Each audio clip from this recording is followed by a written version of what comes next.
the basics. Now these student pilots are enhancing their flying skills. You feel a little more like a big kid this time around versus when you were in T6, I guess. The students first spend some time in academics and simulator instruction. Then they get to fly their new plane. Some of the students are assigned to the T1, where they have to work as a team. Phase 3, now we're getting them ready to go fly the major weapon systems that the Air Force has. In our case, tanker transport aircraft for the most part.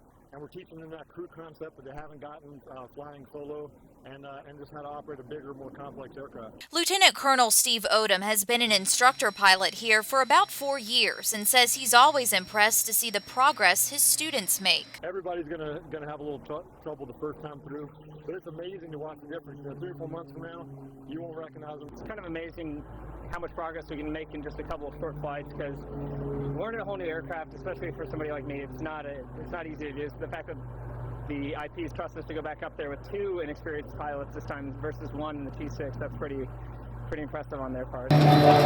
In this phase, not all student pilots are assigned to the T1. They can also fly the T-38, which trains them for fighters. Others, like Second Lieutenant Catherine Dano, sometimes get the chance to train on helicopters at a base in Alabama. I've been really wanting helicopters ever since I came to Columbus for pilot training, so I got really lucky with my training. I had really great instructor pilots, good training, and was able that there was a position for me. You got to be in here with me. This is true. But these students say they're happy to train on the T1, which was their first choice. I love working as a team with other members in the cockpit and kind of flying larger, more advanced aircraft, and that's kind of what I've always been about when I started this.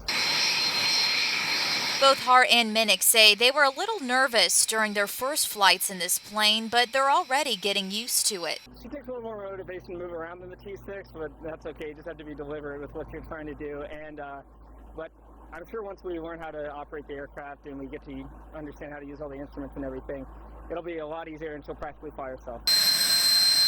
Class 1507 has come a long way in their training, but they still have a long way to go. In the last 2 phases, though, we're going to have them, traveling all over the southeast and, sampling the cuisine in various places throughout the NAV phase and the mission fundamentals phase at the end. And while they get to visit and experience new places, Hart and Minnick say they're looking forward to graduating next spring the most. In Columbus, Emily Cassulo, WCBI News.